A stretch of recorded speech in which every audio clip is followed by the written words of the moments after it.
Welcome to Focus on Tomorrow. I'm your host, DJ Jackson. I would like to begin by telling you what Focus on Tomorrow is. Focus on Tomorrow is a non-profit located in Chicago, Illinois. You can find us on the web at www.focus-on-tomorrow.org, or you can email us at info@focus-on-tomorrow.org. Thank you for tuning in. Today we have our guest. I would like to remind everybody that this is a live call-in show. You can call in at 312-738-1060. All right. I would like to begin today with our guest, Alderman Rod Sawyer of the 6th Ward. How are you doing today? Doing well, thank you. Thank you for having me. Thank you. I would like to begin with my first question. It is, why did you become an alderman? I started when I was a child. For those that don't know, my father was also served as alderman of the 6th Ward, and when I was younger, I was always at his side, and I was really intrigued by how people were able to really receive my father when he was able to help people. And it really got to me that the aldermen were able to help people in their personal way, and I really liked that. So as I got older and I matriculated through school, and I always stayed back in my community and found a way where I can help people on a personal level. And I thought, what better way to do that than to follow my dad's footsteps and become an alderman? Yeah. All right. Was your dad took over for Mayor Harold Washington after his passing? Did growing up and seeing your dad as a temporary mayor sort of inspire you? Actually, it was quite a difficult time. I was an adult at the time. I was in law school, but our families were always been we were very close. But during that time, it was a very tumultuous time. A lot of was going on after Mayor Washington's death, and I didn't probably get to see my dad as much as I would have liked to, or much as I was used to. I was always a fixture at the political office, and with him becoming mayor, it was a lot different. You know, he was always on the move, and we did not get a lot of time to spend with each other as we normally did. So it was a bit of a change. Yeah. Would you ever think of running for mayor? That's not a decision. I think that's up to me. I enjoy what I'm doing right now. I'm living a dream. If it did ever come, I don't think it would be my decision. It would be the people's decision. And if they felt that it was something that I should do to serve, then who am I to argue with that? Yeah. All right. How would you describe the violence in Chicago? It's unexplainable. I mean, really, what we have now is unprecedented levels of violence, and even though the numbers aren't as high as they were maybe 20 years ago, the effect of it is much more immediate and much more severe than it was in the 90s. I was around and I was working on some gang truce summits in the 90s when we had murder rates approaching 1,000. Even now, where we're having murder rates in the 500 mark, which is about half of what they were then, we're seeing violence in areas where we did not see violence before. In neighborhoods that were useful, peaceful, and quiet, now we're seeing some instances of violence in them. So people are reacting differently because they're not used to it. Previously, the violence was confined, quite honestly, to certain areas of the city where there were more public housing, for example. It was concentrated in certain areas which I thought was bad, with areas of poverty and things like that. That's where the violence was, which was bad. Now it's become more spread out to different communities, which is also bad. I mean, yes, yes. Everywhere. It's everywhere. At this point, yes.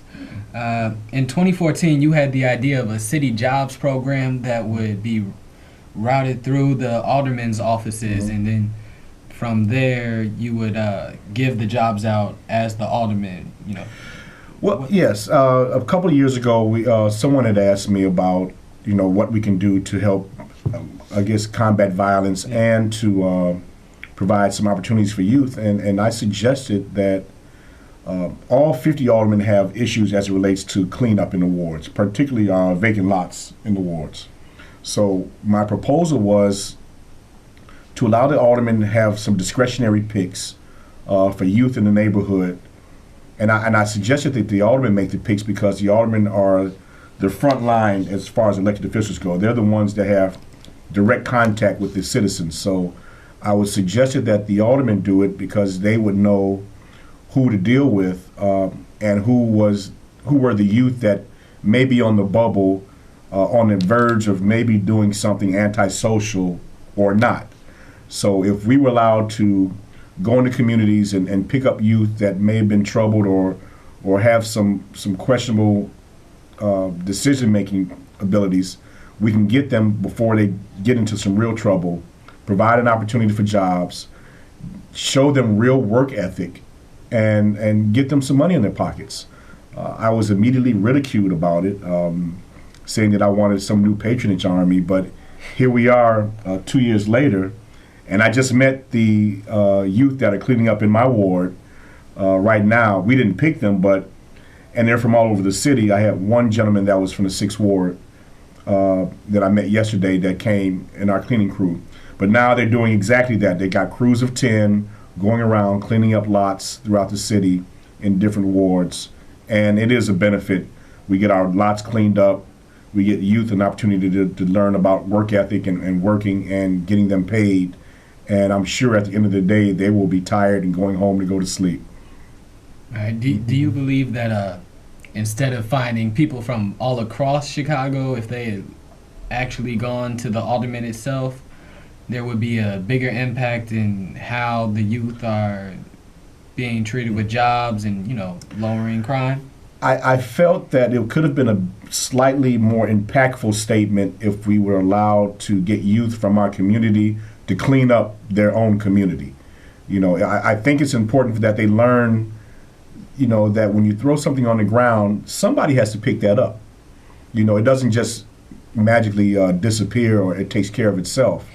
When you disrespect your community by littering, you do something against yourself. You're saying that you're okay with living in a filthy, dirty society, in a dirty community, and that should not be tolerated. And I felt that if you were able to clean up in your own neighborhood, you could really feel a sense of pride and ownership in your neighborhood to say that, hey, I've dealt with something. So when somebody's around you and they throw something on the ground, you're going to feel a lot differently about it because you're paid to clean that up. And you're going to tell that person that you're disrespecting our community, don't do that. So I thought it would have been a little bit more impactful had we had people from the community working in their respective communities. Yeah, I mean, since the jobs didn't come to, you weren't able to get people from the communities to come out and learn what they're doing is wrong. Do you think there's another way to go about solving this issue? Well, the situation as it is now, I think that the youth that are there did understand, because I did have a conversation with them when I first met them, and they came to the office and they wanted to ask what I did and what the role of an alderman is, and I also explained to them how I felt that their positions are important because they're ambassadors to my office and ambassadors to the community, and our responsibility is to keep, one of my major responsibilities is to keep the ward clean. It doesn't sound glamorous, but that's what we do. I consider myself one of the janitors of the ward of the city of Chicago. But I take that with pride, and I'm proud to do that. And when we have people there to clean up and help us, it's very, very important that they understand that they're doing a community service. They're benefiting the community at large, which is the city of Chicago. So even if they don't live in the respective community, they understand the importance of it. All right. I see we have a caller. Excuse me. Caller, go ahead.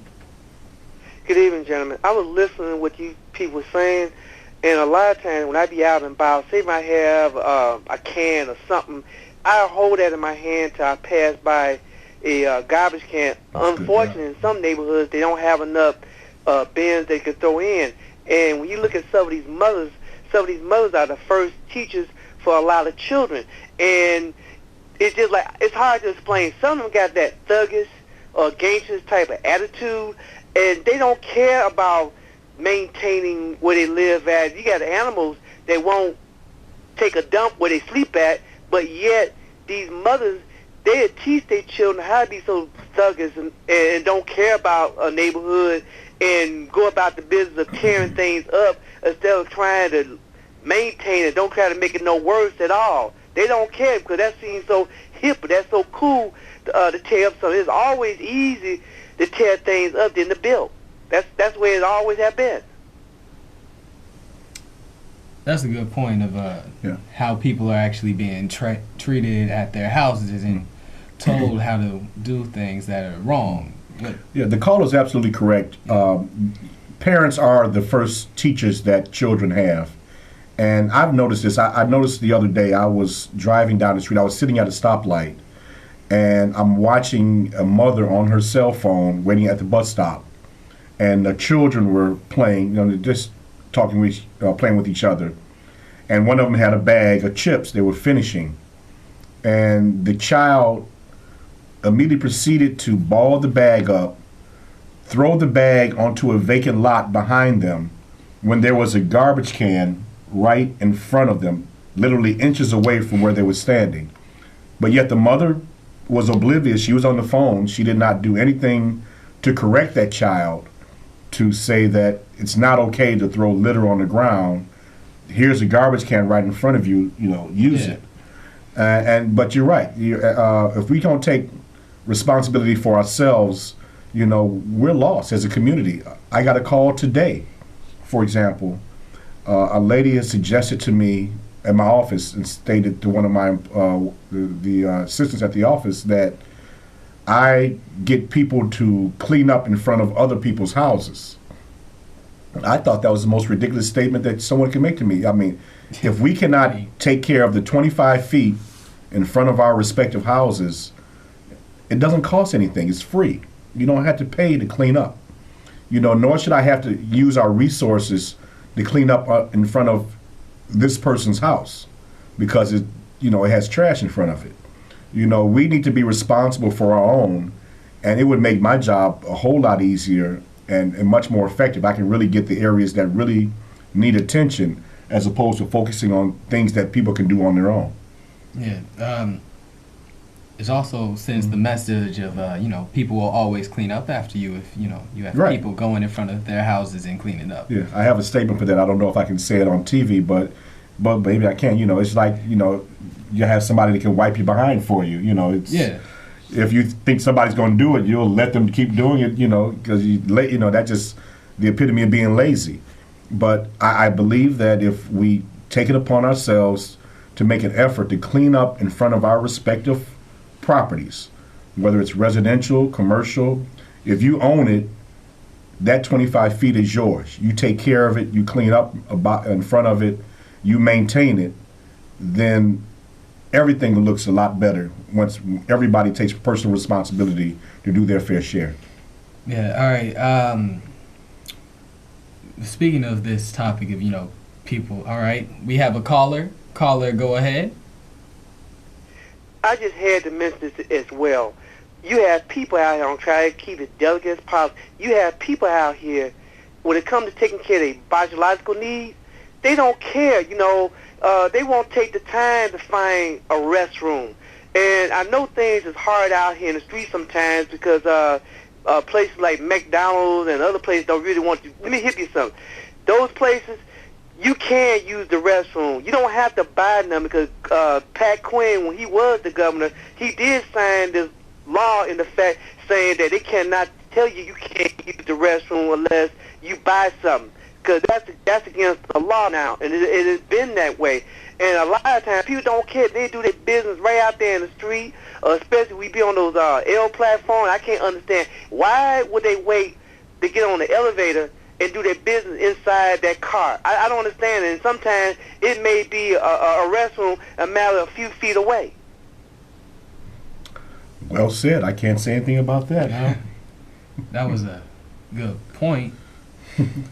But that also goes to the whole education of how people were raised. Absolutely. How were people raised? What situations were they in? And we see today that education is being treated like nothing, and it's a serious issue right now. Mm-hmm. the CPS students in CPS might not even go to school in September because of the budget that's going on and how people are treated in schools. Absolutely. What are your thoughts on education as a whole? Well, I sit on the education committee and with the city council, but it's frustrating because we have no direct control over CPS.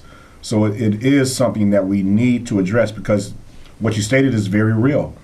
If we don't resolve a budget or get a budget done for the benefit of education for the state of Illinois, which would include the city of Chicago, there very well may not be school starting in the fall. We don't have money sufficient to continue operations for CPS without either borrowing more money or some infusion from the state of Illinois. I know the representatives are coming back. They're going back down tomorrow. I was with my representative today, and he stated that they're going down with some plans, but we don't know whether the governor's going to approve them or not. And it's really serious. It's more than just rhetoric at this point. All right. I see we have a caller. Caller, go ahead. Yes, good evening. How you doing? I've been listening to the conversations and to what Joe has been saying to you guys.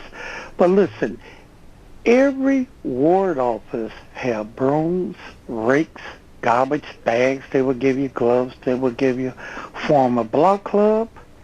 And listen, we cannot, sometimes you got to do for others what others want to do for their own self. But yet and still, when you form that block club, people gets the hint. You go door to door. But you have people who drive through the neighborhoods, just throw things out the window.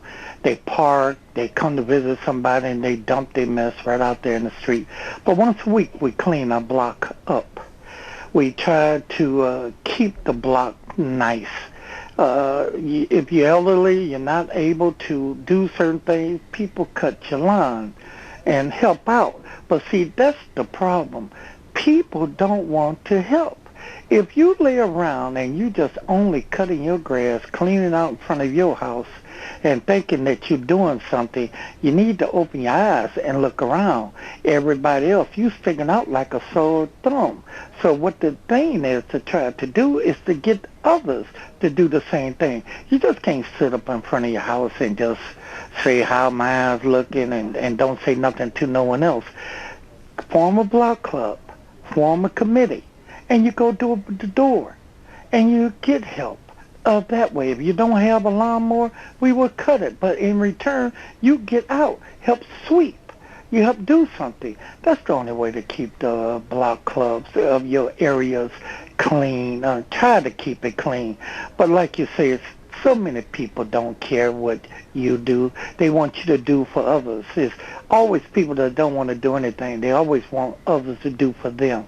Well, what do you do? What can you do about that? So if you want your neighborhood looking nice, do something to do that. A can of paint goes a long way. Thank you. Let me get out there. Thanks for taking the call. Let me hear your response. All right. That caller was asking about, how are we going to get to help? How are we going to clean up ourselves and then not help others clean up themselves too? Yeah. Well, it's going back to the concept of neighborhoods. Growing up, one thing I always tell people, and when I talk about this often, is the things that concern me most, and the calls I get more in my office probably than any other call, are neighbor-to-neighbor conflicts. That means you don't really know your neighbor. If you were asking me to interject in a conflict between your next-door neighbor and yourself, you don't know your neighbors. And that's a big problem in my opinion. I think if you don't, at the minimum, know the people that live on either side of you, they're not the problem, you're the problem. So we need to get back to neighborhoods, like the caller stated. I'm a big proponent of block clubs. We help form them anytime people ask.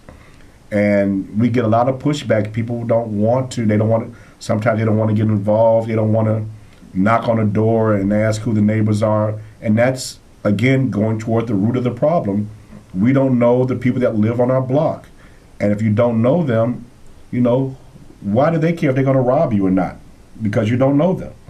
So, I believe that the more familiar you are with people on your block, that, the nicer people become, or the people that don't want to get in, don't want you to know them, they'll leave because, you're asking too many questions and they're going to want to know what's going on. So with that, neighbors, be neighborly. That's what it's all about. Be helpful to one another. That's right. Right. On this topic of neighbors and neighborly love, a lot of people do have problems connecting with their neighbors because of, they're scared of one another. They don't know who they are. They could be anybody, How do you go out there and help people, go out and actually meet their neighbors when these conflicts occur to you? Well, someone has to take the first step. I mean, it's really just as simple as knocking on the door. Hello, my name is Rod, and I live next door. How are you? I see you just moved in. Do you need anything? Here's my number. And it progresses from there. For example, my neighbors are very close to me. I consider neighbors, neighbors is one of the terms that's used in the Bible. And I consider that a very, almost bigger than a friend. This is someone that's next to you that's going to be there long term, usually. So that's somebody you want to be able to have a good relationship with. I like to think I have a very good relationship with my neighbors, matter of fact, my whole block, but in particular my next door neighbors, because you want them to look out for you. You want to look out for them. You want them to know who your family is. And I mean, in some instances, exchange keys to your house. Yeah. I mean, this is somebody you should trust. So I think that until someone takes the first step, it really becomes really difficult to, be good neighbors unless someone steps up and does that. And, it should be you or me to make that step. All right. So neighbors are something that we should take care of. Mm-hmm. But, I'm going to segment back to this conversation we were having on education before this last caller. Do you believe that we should have an elected board of education, or should we have an appointed board of education? Well, currently, City of Chicago is the only district in the state of Illinois that has a fully appointed school board. I've been consistent since I've been on the council, asking, fighting for, protesting for an elected representative school board.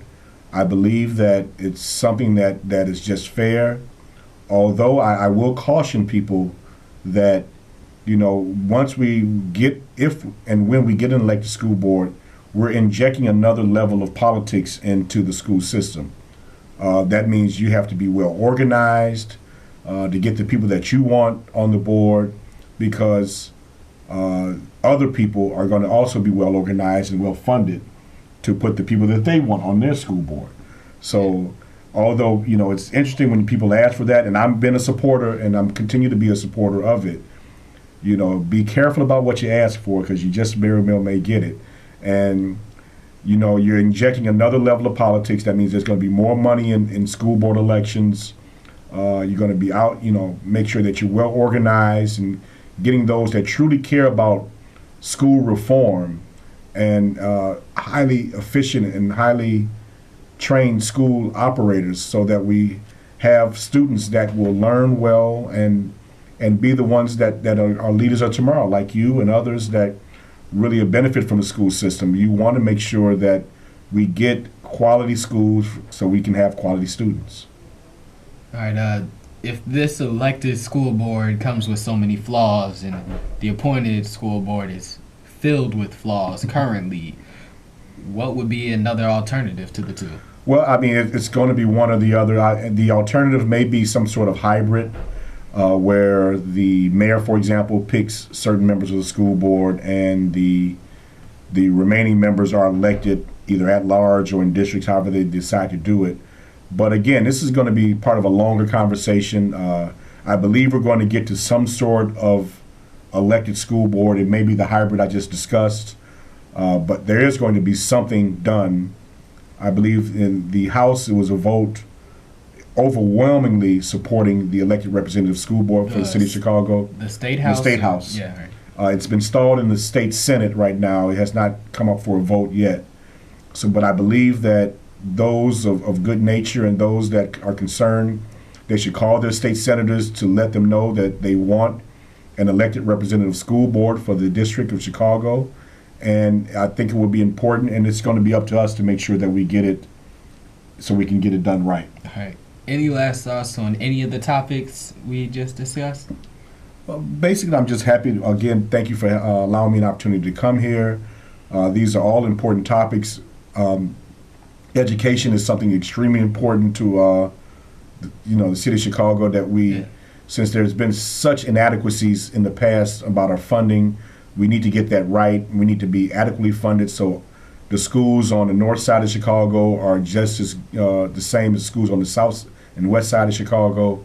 There should be equality in the funding. I think that every child that has equal opportunity will all do well if given the opportunity to do so. But then one other thing, this concept of being neighbors is just far too important. Be a good neighbor. Clean up after yourselves. Look out for one another. I think that will go a long way in the city of Chicago if we did that. All right. I would like to thank you for coming on, Alderman Sawyer. I would like to remind everybody that we are Focus on Tomorrow, and Focus on Tomorrow is a nonprofit located in Chicago, Illinois. You can find us on the web at www.focus-on-tomorrow.org, or you can email us at info@focus-on-tomorrow.org. I would like to say thank you all for allowing me to have this experience. This is our last show, Focus on Tomorrow's last show for the term. My name is DJ, and I'm your host, and thank you. Thank you.